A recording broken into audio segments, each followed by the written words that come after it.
Си размислувал да започнеш бизнис и заработуваш онлайн? Со дигиталниот свет има премногу можности денес. Кој бизнис модел е најдобар за тебе?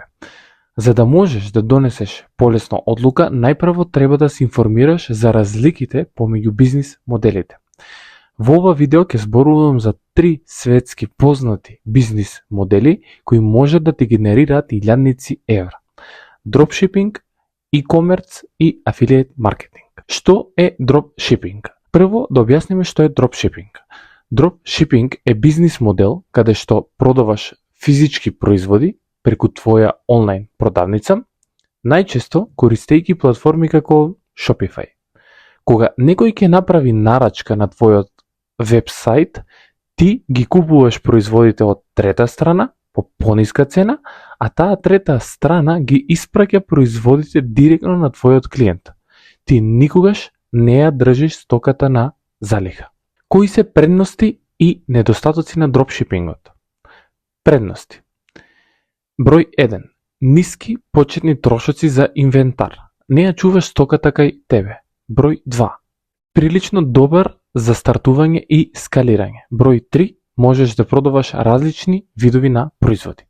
Да видиме кои се недостатоци. Број 1. Ниски профитни маржи. Потребно е да продаваш голема количина на производи за да дојдеш до поголеми приходи. Што значи, за да започнеш да заработуваш поголеми приходи, можеби ќе ти биде потребен и тим од вработени, а тоа дополнително ќе го ослаби твојот буџет, затоа што треба да ги платиш и твоите вработени. Број 2. Потешкоти со контролата на квалитетот и времето на испорака. Не секогаш твоите клиенти ќе бидат стрпливи да чекаат. Доцнењето на твоите производи може да ја наруши сликата за твојот бренд и да ги изгубиш твоите клиенти. Број 3. Потребна е значителна инвестиција во алатки за започнување, креирање вебсайт, алатки за имејл маркетинг, рекламирање и алатки за аналитика. И број 4. Многу работа со корисничка подршка. Многу често луѓето ќе имаат различни прашања, недоразбирање или поплаки.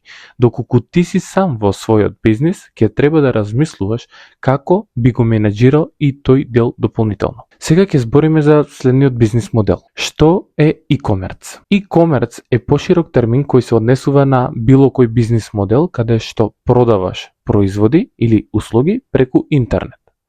Тоа може да вклучува и дропшипинг, што го зборевме од пред малку, но исто така вклучува и модели како што ти самиот складираш и испраќаш производи. Пример за e-commerce е продавање на производи преку сопствена веб страница или платформи како што се Amazon и eBay. Да видиме кои се предности и недостатоци за e-commerce. Предности. Број 1.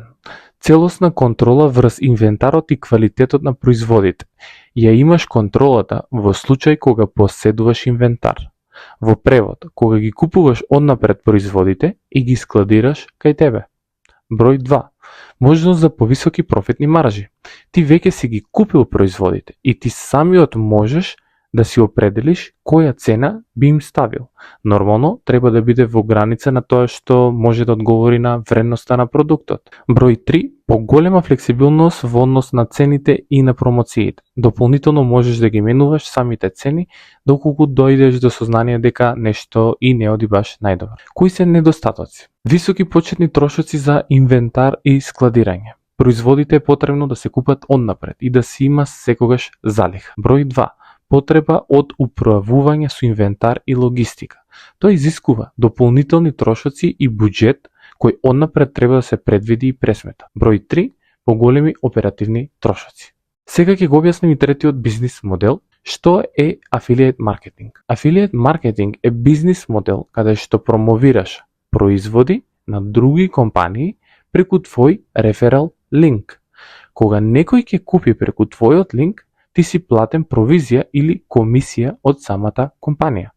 Овој модел може да вклучува продажба на физички или дигитални производи, но дефинитивно дигиталните производи имаат повисоки профитни маржи. Кои се предности и недостатоци на афилијет маркетинг? Предности. Број 1. Ниски почетни инвестиции. Не ти е потребно инвентар, залиха или однапред купување производи. Број 2. Високи профитни маржи, особено за дигитални производи.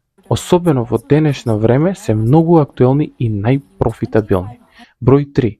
Нема потреба од управување со инвентар или корисничка поддршка. За сето тоа се грижи самата компанија и го обезбедува во заеднички интерес. Број 4. Може да се користат бесплатни стратегии за промоција.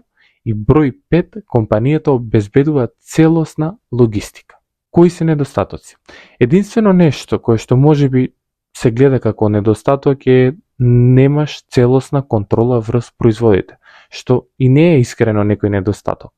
Важно е само кога започнуваш со овој бизнис модел, да знаеш кој производ би сакал да го нудиш на пазарот. Секогаш размислувај повеќе за дигитални производи. Како што кажав, особено денес во оваа индустрија се едни од најпрофитабилните бизнеси. Кој бизнис модел е најдобар? Дропшипингот и e-комерција може да донесат значителен приход, но бараат многу повеќе почетни трошоци, инвестиција и работа. Доколку воопшто размислуваш да започнеш со било кој од овие два бизнис модели, можеби буџет од 10.000 евра би било убаво да го резервираш токму за започнување. Од другата страна, афилијет маркетинг е многу полесен за започнување и скалирање со многу мала инвестиција и работни часови. Ако си почетник или имаш ограничен буџет, афилијет маркетинг е дефинитивно најдобар избор за тебе. Афилијет маркетинг може да понуди и други предности, но за тоа ќе разговараме во повеќе детали во некој од наредните видеа или за повеќе информации можеш слободно да ми се обратиш. До следно видување, се најдобро.